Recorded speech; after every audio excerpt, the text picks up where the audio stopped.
Assalamualaikum warahmatullahi wabarakatuh.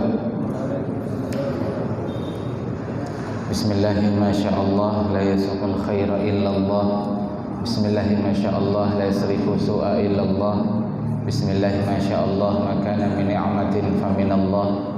Bismillahi masyaallah la haula wala quwwata illa billah. Alhamdulillahi rabbil alamin.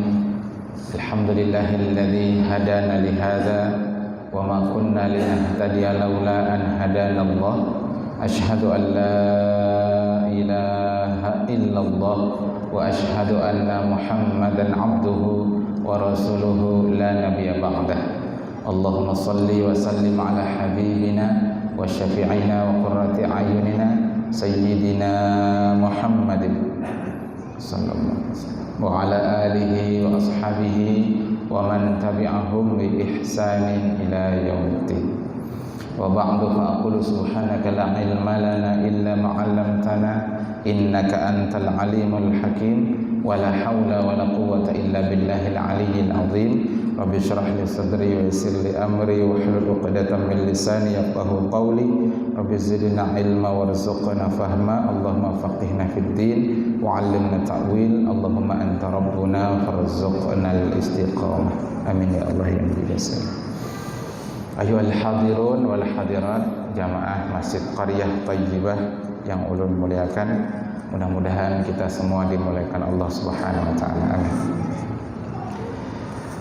Insyaallah pada malam hari ini kita melanjutkan pembacaan kitab Mengenal Asmaul Husna, Jalan Menuju Ma'rifatullah, karya dari guru kita Al-Mukarram Kyai Haji Muhammad Bakhit hafizahullah taala. Pada pertemuan sebelumnya telah kita bahas pengantar dari kitab ini, yakni bahasan mengenai ma'rifat kepada Allah.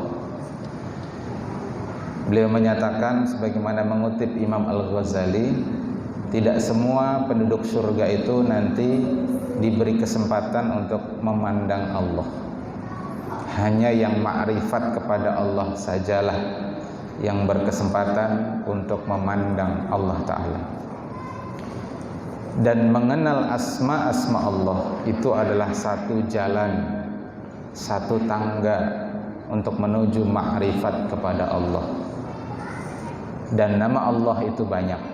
Menurut Syekh Yusuf An-Nabhani dalam salah satu kitabnya beliau menyebutkan asma Allah itu mencapai 1000 nama. Jadi ada 1000 nama Allah. Dari yang 1000 ini ada yang hanya diketahui oleh Allah Ta'ala saja. Nabinya, Rasulnya, walinya kada tahu. Yang kedua ada yang diketahui Allah dan nabi-nabinya saja. Yang ketiga ada yang diketahui oleh Allah dan para wali-walinya saja. Dan yang keempat yang diketahui oleh Allah, diketahui oleh nabi-nabinya, rasul-rasulnya dan wali-walinya, termasuk orang awam. Nah, kita ini masuk yang keempat, kira-kira masuk yang keempat, orang awam. Nah, dari 1000 nama Allah itu 99 yang wajib untuk kita ketahui. Di mana dalam hadis disebutkan bahwasanya Nabi Shallallahu Alaihi Wasallam bersabda, Inna lillahi tis'atan wa tis'ina asma'an mi'atan ila wahidah. Allah itu memiliki 99 nama. Man ahsaha dakhalal jannah. Siapa yang menjaganya, siapa yang menjaga asma Allah yang 99 itu, Allah jamin dia untuk masuk ke dalam surga. Nah, jadi kajian kita malam hari ini dan insya Allah setiap sebulan sekali ini adalah di antara tawassul kita, di antara tawassul kita supaya Allah izinkan kita untuk masuk ke dalam surganya. Dan berdoa dengan asma Allah ini juga tawassul yang menjadikan doa kita itu diijabah. Allah sendiri yang menjamin, lillahi asmaul husna Allah itu memiliki nama-nama yang baik. Fad'uhu biha. Maka berdoalah, bertawasullah dengan membaca asma-asma Allah itu ketika kita berdoa. Insyaallah doa kita akan diijabah. Kemudian di pertemuan sebelumnya juga sudah dibahas apa yang dimaksud dengan menjaga 99 asma Allah itu. Ada 3. Yang pertama, ma'rifat atau mengenalnya, yakni meyakini asma-asma Allah itu dengan burhan, bid-dalil, baik dalilnya itu dalil akli maupun dalil nakli. Yang kedua adalah ta'zimuha, membesarkan, mengagungkan asma-asma Allah itu. Dan yang ketiga adalah as-sa'yu bitakhalluqi bi akhlaqi asma'il husna, berusaha untuk berakhlak, beramal kita dengan nilai-nilai pada asma'ul husna tersebut. Nah, itu hadirin bahasan yang sudah kita bahas 1 bulan yang telah lewat. Insyaallah pada kesempatan malam hari ini kita lanjutkan membahas ma'rifat kepada Allah, mengenal nama Allah yang pertama yaitu Allah. Bismillahirrahmanirrahim. Qala al-musannifu al-mukarram Kyai Haji Muhammad Bakhit hafizahullahu taala fi kitabihi mengenal asmaul husna, jalan menuju ma'rifatullah, wa nafa'anallahu bihi wa bi ulumihi fid dharain amin. Allah adalah nama bagi zat yang wajib ada, yang menghimpunkan segala sifat-sifat ketuhanan, yang menyendiri dengan wujud ada hakiki. Sudah kita bahas di pertemuan sebelumnya, 99 asma Allah itu ada yang berkaitan dengan zat, ada yang berkaitan dengan sifat, ada yang berkaitan dengan af'al. Yang berkaitan dengan zat contohnya Allah, yang berkaitan dengan sifat contohnya Al-Alim, As-Sami', Al-Basir. Yang berkaitan dengan af'al contohnya Al-Khaliq, yang Maha Mencipta.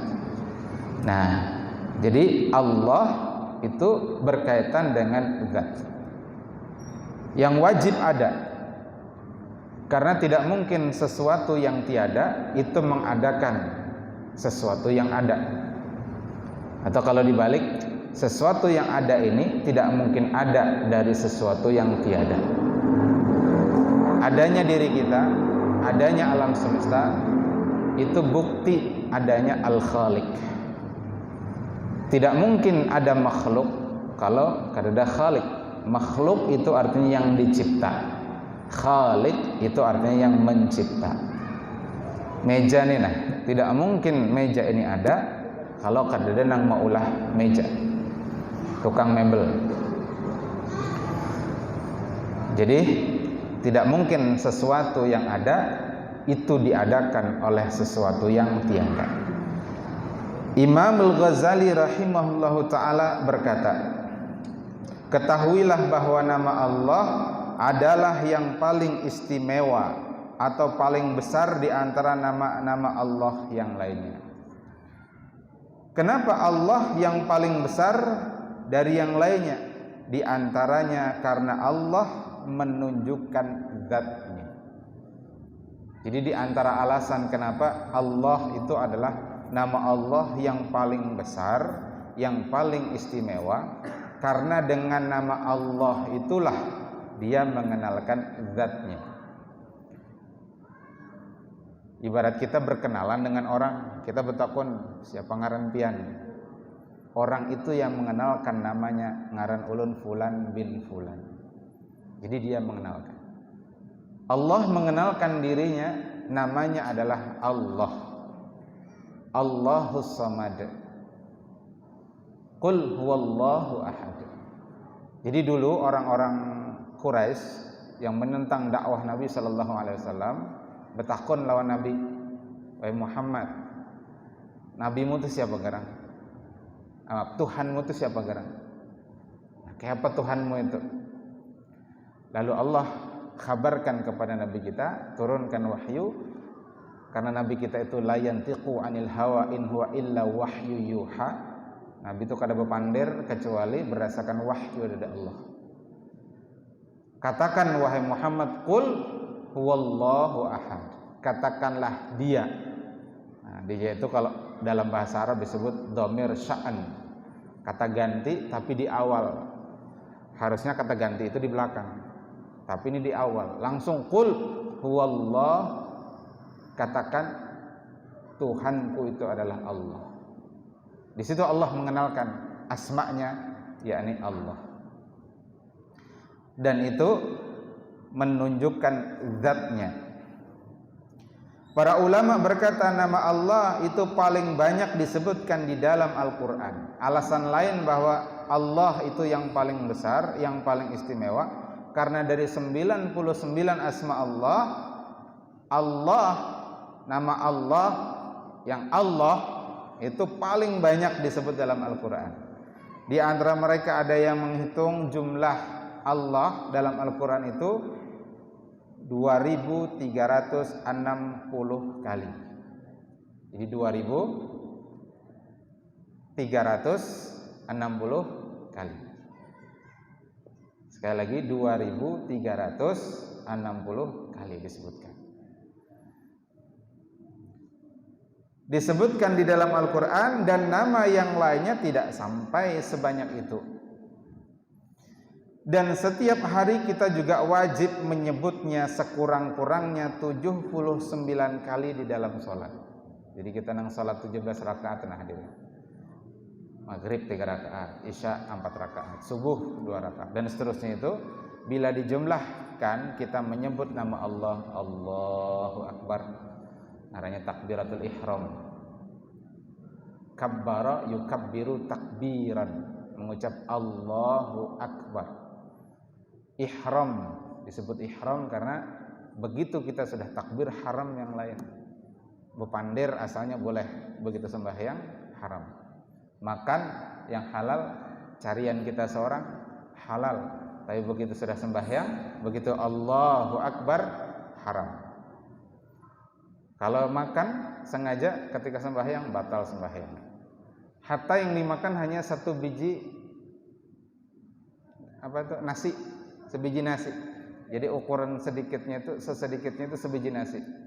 Hati-hati pian imbah makan, ada nasi misalkan. Nah, pas sembahyang sudah Allahu Akbar, kita taguk, sengaja kita menaguk, batal sembahyang. Lalu apa caranya supaya kada batal? Tahan aja, jangan ditaguk, simpan nih, atau dikeluarkan. Nah, atau diantisipasi sebelum sembahyang itulah lalu berkumur, berwudu. Kalau masih ada wudu, paling kada berkumur. Karena begitu Allahu Akbar, haram makan, haram minum, haram bepandir, haram bergerak sehingga dada kita ini harus istiqbalul kiblah. Begitu dada kita bergeser dari istiqbalul kiblah, batal sembahyang kita.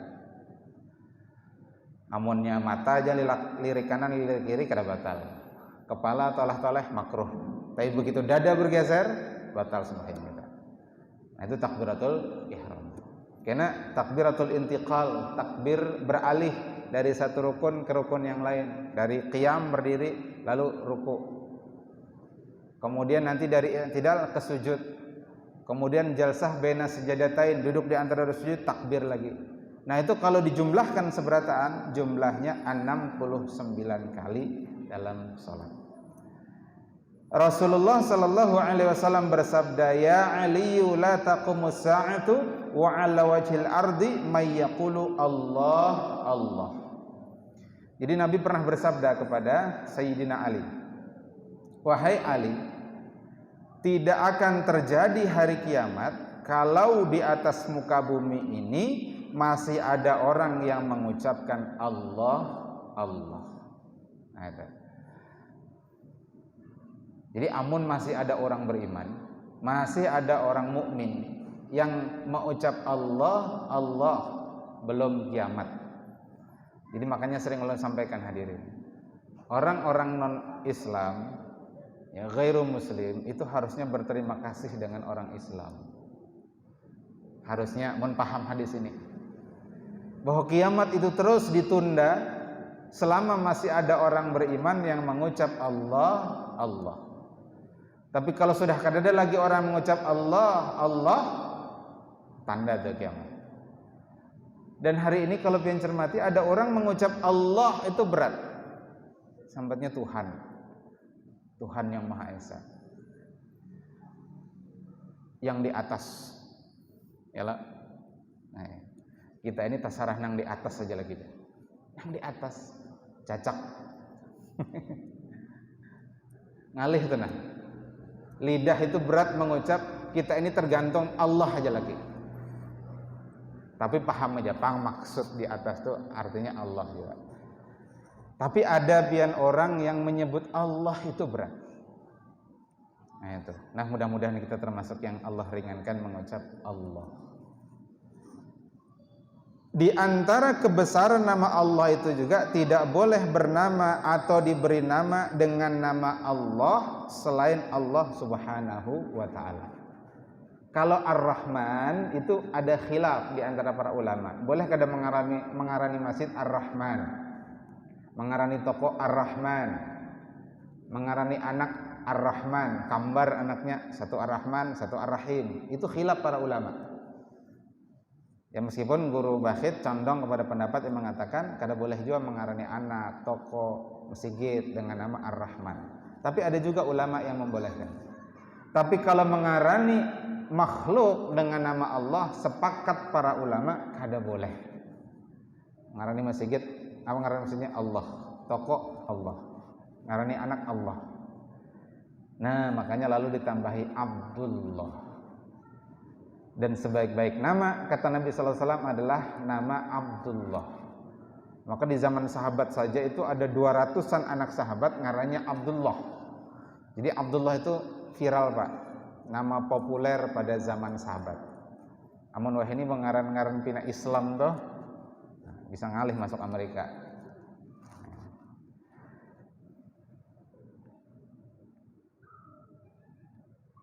Berbeda dengan nama yang lainnya. Dan ulama sepakat bahwa haram bernama atau menamai sesuatu dengan nama Allah.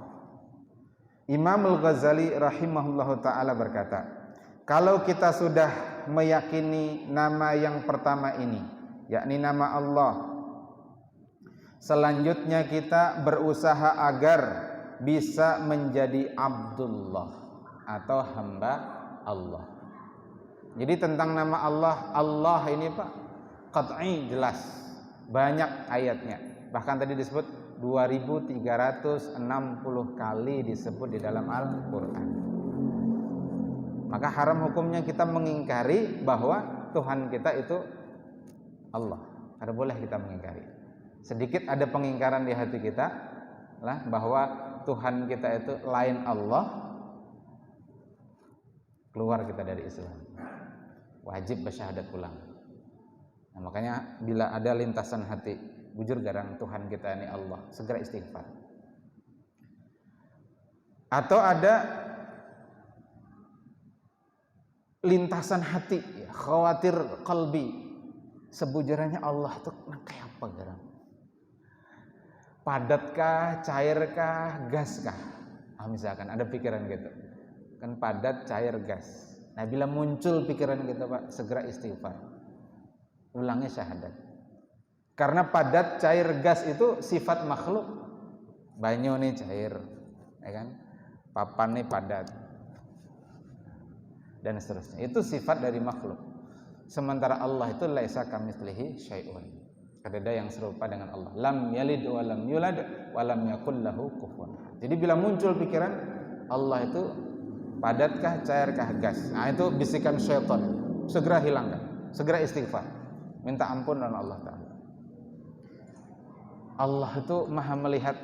Kayak apa garang cara Allah itu melihat sampai seberataan dilihat. Nang gitu-gitu tuh dasar ditakunakan. Kita yakini saja namanya Allah, kita yakini saja Allah maha melihat. Tentang takyif atau kaifiyah Allah melihat itu kada usah tapi dipikirkan, kada sampai kita memikirkan. Jadi ujar Nabi, tafakkaru fi khalqillah wala tafakkaru fi dzatillah. Pikirkan, renungkan makhluk Allah, jangan pikirkan zat Allah. Kada sanggup, akal kita kada sanggup. Adapun kenapa tahu nama Allah Ar-Rahman, Ar-Rahim dan seterusnya, karena Allah langsung yang menghabarkan lawan kita. Seandainya Allah tidak memperkenalkan dirinya, Allah tidak mengkhabarkan siapa namanya, kita pun kada tahu juga. Dari mana tahu Allah mengabarkan? Lewat kalamnya. Di mana kalamnya? Al-Qur'anul Karim. Nah itu. Maka beriman kepada Al-Quran, bahwa Al-Quran kalamullah itu penting. Ada 3 kemungkinan tentang Al-Quran ini, Pak. Yang pertama, Al-Quran itu ulahan orang Arab. Yang kedua, Al-Quran itu ulahan Nabi Muhammad. Dan yang ketiga, kemungkinannya adalah Al-Quran itu kalamullah. Tentang kemungkinan pertama, Al-Quran ulahan orang Arab, sudah dibantah. Ini batil. Karena Al-Quran menantang mereka untuk membuat semisal Al-Quran. Fa'tu bi suratin mim mithlih, datangkan satu surah saja semisal Al-Quran. Al-Quran juga menantang, kalau perlu manusia dan jin berhimpun, berserikat untuk membuat semisal Al-Quran. Dan tantangan itu terus berlangsung, terus berlaku sejak ayat itu diturunkan, sekarang sampai hari kiamat. Tantangan terbuka. Jadi sampai kapanpun, kalau ada yang bisa, silahkan buat semisal Al-Quran. Nah kenyataannya, dari dulu, sekarang, dan kapanpun, tidak ada siapapun juga yang mampu membuat semisal Al-Quran. Jadi kemungkinan pertama ini batil, tertolak. Kemungkinan kedua, Al-Quran itu ulahan Nabi Muhammad. Nah ini tuduhan sebahagian orang. Nah jawaban ini pun kita bisa bantah. Kenapa? Karena Nabi kita itu orang Arab juga.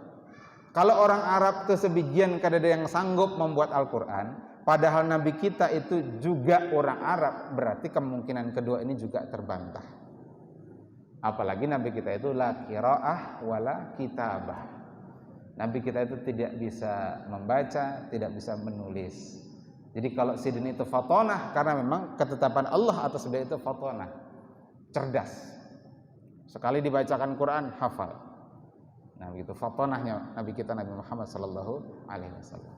Murojaah jawaban. Nabi kita itu setiap Ramadan ketemu lawan Jibril, murojaah Al-Quran. Jadi tadarus, kalau bahasa kita itu tadarus. Nabi membacakan Quran, disimak Jibril. Gitu. Ngecek hafalan Nabi kita, Nabi Muhammad SAW. Jadi kalau begitu hanya ada kemungkinan ketiga, yakni Al-Quran itu kalamullah, kalamnya Allah. Setiap hurufnya, setiap ayatnya, setiap surahnya itu kalamnya Allah. Tidak boleh ada keraguan sedikit pun dalam hati kita dari setiap hurufnya, dari setiap katanya, dari setiap kalimahnya, dari setiap ayatnya, dari setiap surahnya. Kalau ada keraguan pada diri kita terhadap Al-Quran, keluar dari Islam. Alif Lam Mim, dzalikal kitabul la raiba fih. Tidak ada keraguan di dalam Al-Qur'anul Karim. Maka ketika Al-Qur'an mengkhabarkan kepada kita nama Allah itu adalah Allah, yakin kita. Karena berangkat dari keyakinan bahwa Al-Qur'an itu kalam Allah. Baik, ulun lanjutkan. Jadi selanjutnya kita berusaha agar bisa menjadi Abdullah atau hamba Allah, supaya kita dapat bagian dari nama ini. Kalau kita hanya tahu nama tetapi belum menjadi hamba Allah, tidak berpengaruh pengetahuan kita itu. Orang kafir juga tahu bahwa nama Tuhan orang Islam adalah Allah. Yang disuruh bukan sekedar tahu, tetapi berusaha untuk menjadi Abdullah atau hamba Allah. Nah itu Pak. Jadi imbah kita tahu bahwa Tuhan kita adalah Allah, takhalluq bi akhlaqillah.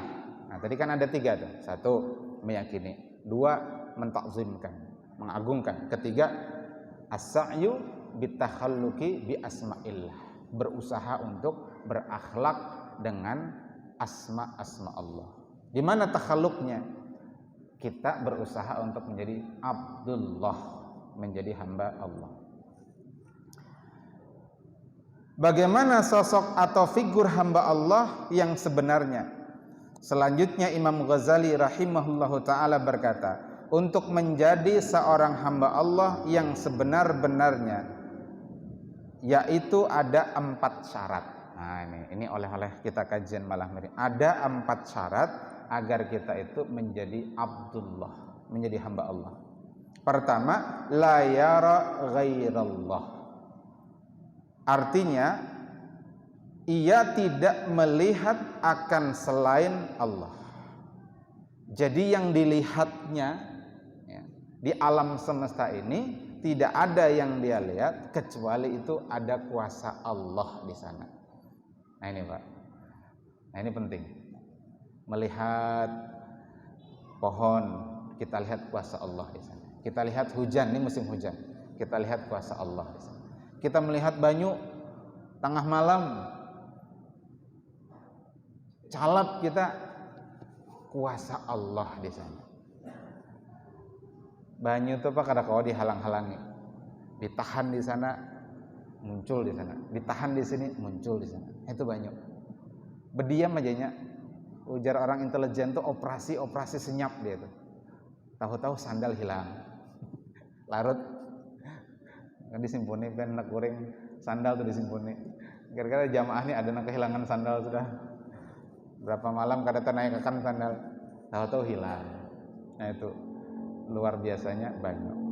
Nah siapa yang menggerakkan banyu itu? Tidak lain adalah Allah. Siapa yang mendorong banyu yang ada di laut itu lalu menuju ke darat, lalu jadi banjir rob ngaranya. Manusia kada ada sanggupnya Pak ya. Memindahkan banyu itu nah, banyu yang di laut ditunjulnya ke darat, ada sanggup. Jelas di situ ada kuasa Allah. Jadi intinya apapun yang kita lihat di muka bumi ini, termasuk melihat diri kita, ada kuasa Allah di sana. Ada iradah, ada qudrah Allah Ta'ala. Maksudnya semua yang dilihat membuat ia ingat bahwa itu ciptaan Allah Ta'ala. Nah itu maksudnya.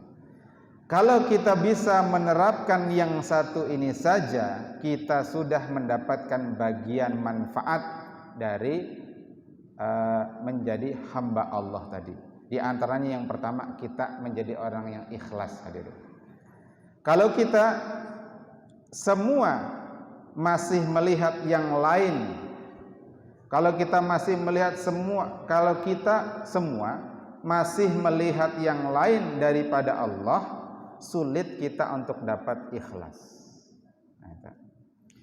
Bahkan kita bisa beramal ini pun juga karena pertolongan Allah. Allahumma inna ala dzikrika wa syukri ibadatik wa husni ibadatik wa syukrika wa husni ibadatik.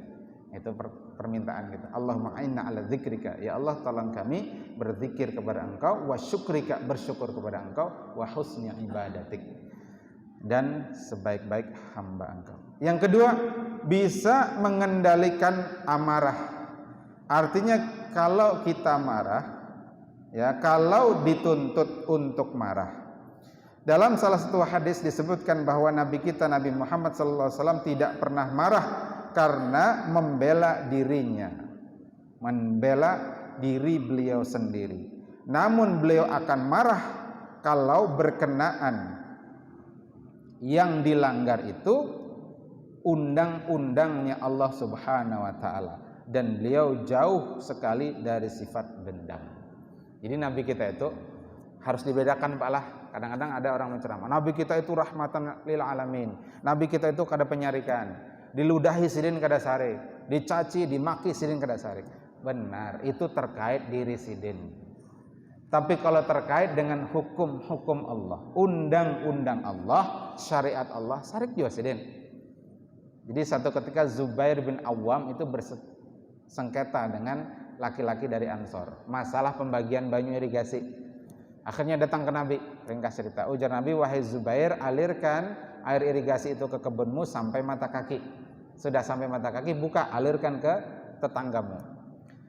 Nah si laki-laki Ansor itu menganggap putusan Nabi itu tidak adil, karena Zubair bin Awam itu sepupu sekali lawan Nabi.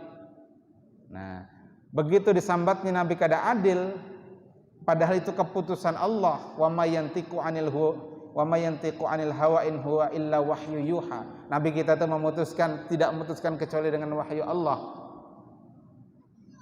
Sarik Nabi kita, habang muhasidin. Jadi berubah warna Sidin. Habang. Lalu Sidin membacakan firman Allah Ta'ala, fala warabbika la yu'minuna hatta yuhaqqimuka fima syajara bainahum thumma la yajidu fi anfusihim harajan mimma qadaita wa yusallimu taslima. Jadi karena sempurna iman kalian itu, kata Allah. Tidak sempurna iman kita kecuali dua. Satu, taat, tunduk, patuh lawan keputusan Nabi. Yang kedua, hati kita itu tidak ada haraj, tidak ada berat. Summa la yajidu fi anfusihim harajan, ringan, riang gembira. Ketetapan Allah kita terima dengan riang gembira. Yang menyenangkankah? Yang menyulitkankah? Syariat Allah kita laksanakan dengan riang gembira. Jadi zahir batin taat. Jadi pernah Nabi marah, Pak, kalau itu berkaitan dengan aturan Allah. Yang kedua, wala yaltafitu ila ma siwallah. Orang yang menjadi hamba Allah itu tidak menoleh kepada sesuatu apapun jua selain kepada Allah. Yakni dalam bertindak, berkata-kata, berpakaian, dan dalam keadaan apapun yang diperhatikan hanya Allah Subhanahu wa ta'ala. Jadi yang ditoleh hanya Allah, fokus pandangannya hanya Allah. Apapun yang dilakukannya atau perbuatannya, apabila Allah sudah meridhoinya, tidak peduli ia dengan orang lain. Jadi patokannya orang yang menjadi hamba Allah itu fokus pada ridho Allah. Yang penting Allah ridho. Mau orang bepandir apa, kada peduli. Orang hendak mencaci, kada menambah himung inya. Maaf, orang memuji dia inya kada tapi himung.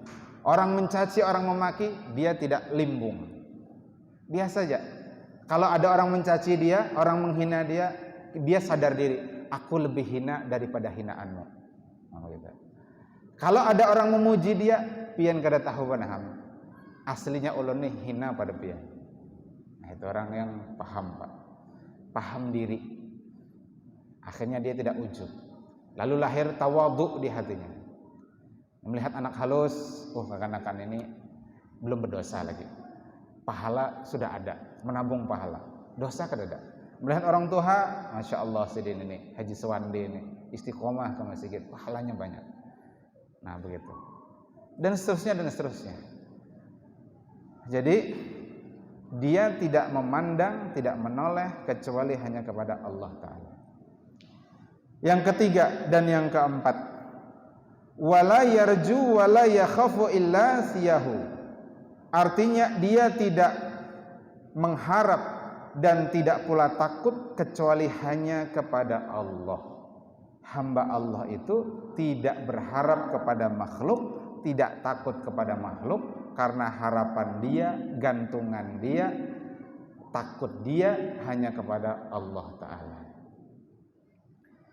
Maksudnya dalam keadaan apapun dia cuma berharap kepada Allah, dan juga dia tidak takut kecuali hanya kepada Allah Subhanahu wa ta'ala. Kalaupun dia takut kepada sesuatu selain Allah Ta'ala, pastilah takutnya itu sesuai dengan yang disuruh oleh Allah Ta'ala. Misalnya menghindari dari ular-ular yang berbisa, singa, dan apapun yang dianggap membahayakan. Jadi rumusnya kayak ini hadirin. Zahirnya kita itu minta tolong kepada makhluk, tapi batin kita ta'alluqnya lawan Allah. Kita nih garing, hendak minta obat, minta resep lawan dokter. Ya kita minta tolong lawan dokter, ulahkan resepang.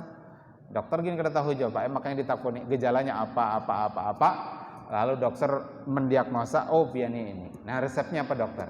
Takun kita, lalu diberi resep. Minta tolong kita. Zahirnya kita minta tolong kepada makhluk, kepada dokter, tapi hati kita ta'alluqnya lawan Allah.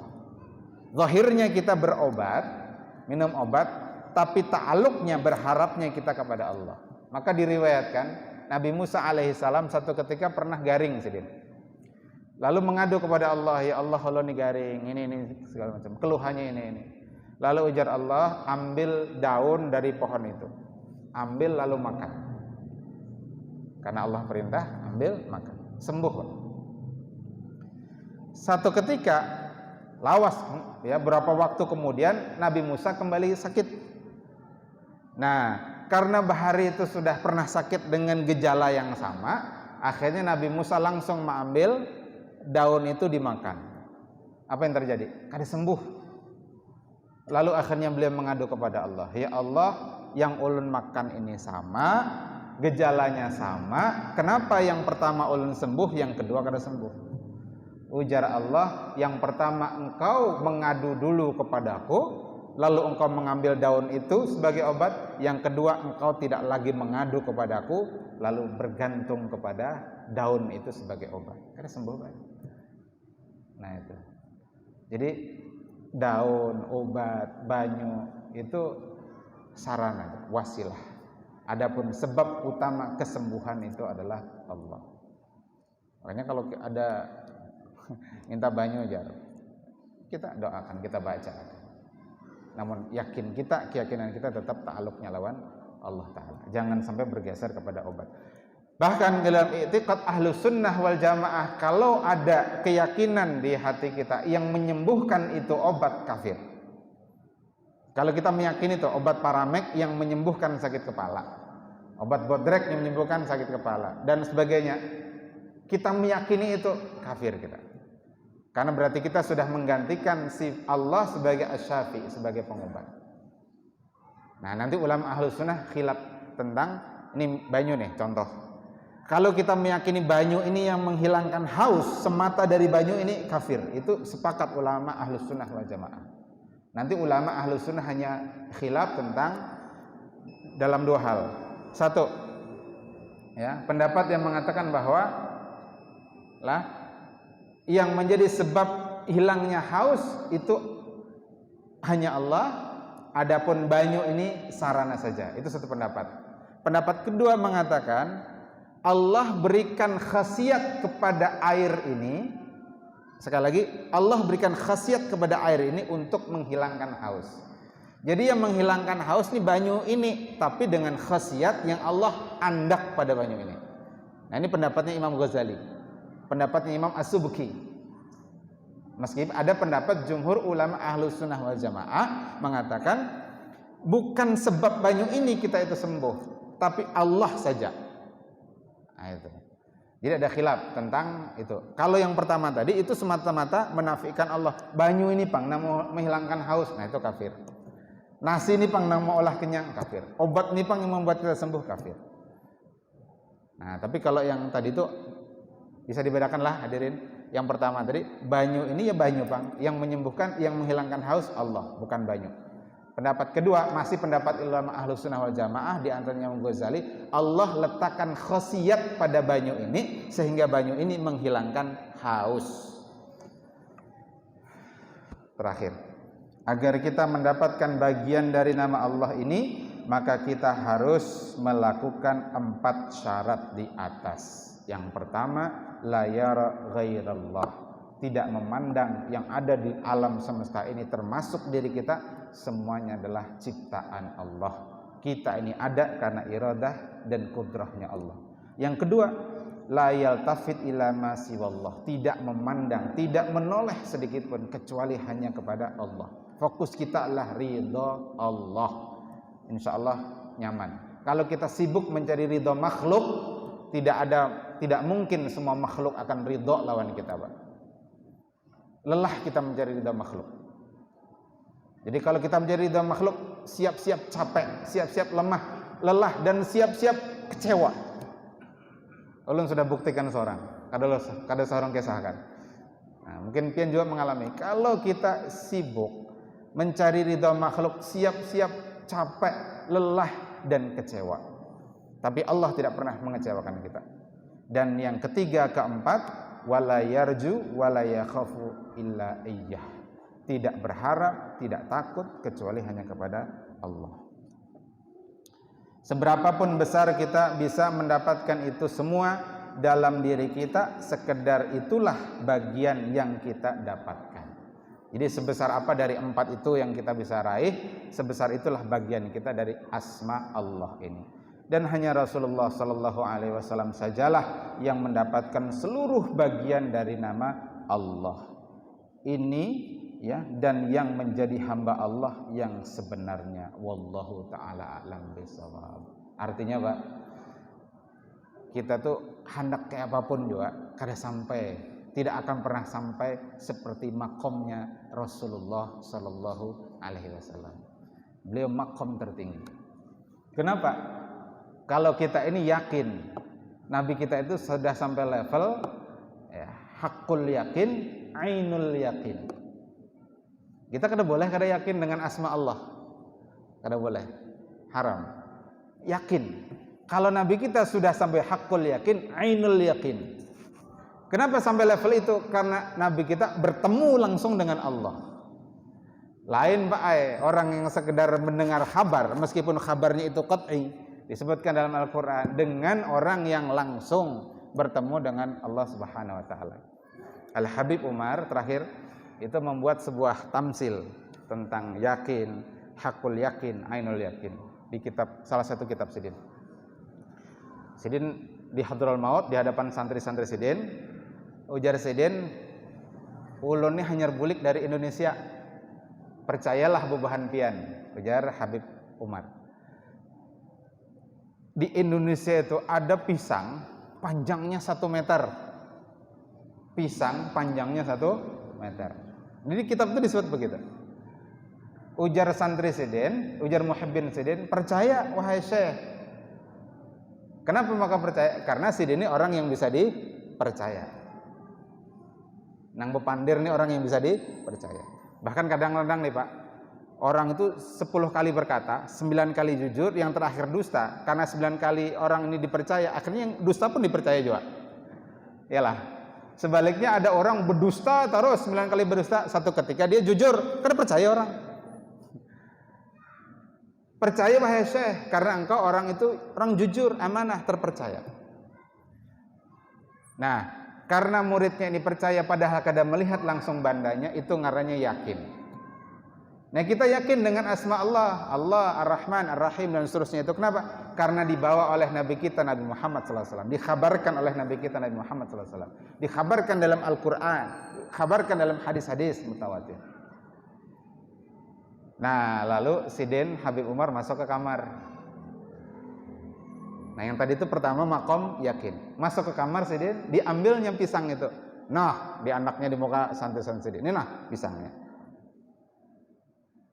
Makin percaya atau tambah percaya, Pak? Sama aja lah.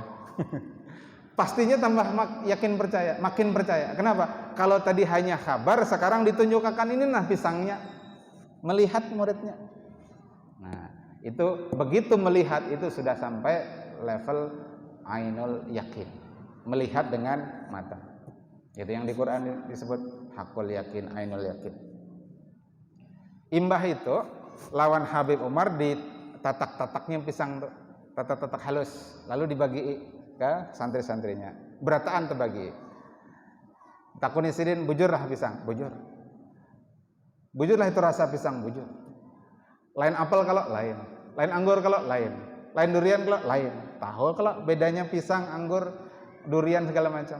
Nah, merasai sudah, maka itu sudah level hakul yakin. Jadi keyakinan yang mantap itu dimulai dari kabar yang meyakinkan, melihat apa yang dikhabarkan, lalu merasakan apa yang dikhabarkan. Maka puncak dari beragama itu sebenarnya merasa. Lalu Abu Khalid itu yang menjual banyak tulisannya merasa maka tahu. Banyak gunung, merasa maka tahu. Jadi beragama ini tidak cukup dengan hanya dihafalkan, tapi harus sampai level merasakan. Nah, bagaimana supaya pada tingkat level merasakan? Dimulai dari mengamalkan, amalkan, gawe. Nanti ada tantangan, nanti ada rintangan, ada halangan. Bujur kada kita itu takutnya hanya lawan Allah. Didatangi aparat ketika dakwah, diinteli ketika dakwah. Apakah tetap lurus menyampaikan dakwah? Nah, itu ujian sesungguhnya. Nah, itu merasa, membuktikan bujuran ternyata takut kita itu hanya kepada Allah. Jadi memang harus diuji, Pak. Ahasiban nasu Apakah manusia mengira ayutraku ayaqulu amanna wa hum la yuftanun? Apakah manusia mengira mereka bebas mengatakan amanna, kami beriman, wa hum la yuftanun, padahal belum diuji. Mudah-mudahan kita menjadi bagian dari hamba Allah, dikumpulkan bersama Rasulullah di jannahnya dan diberikan kenikmatan terindah memandang Allah Ta'ala.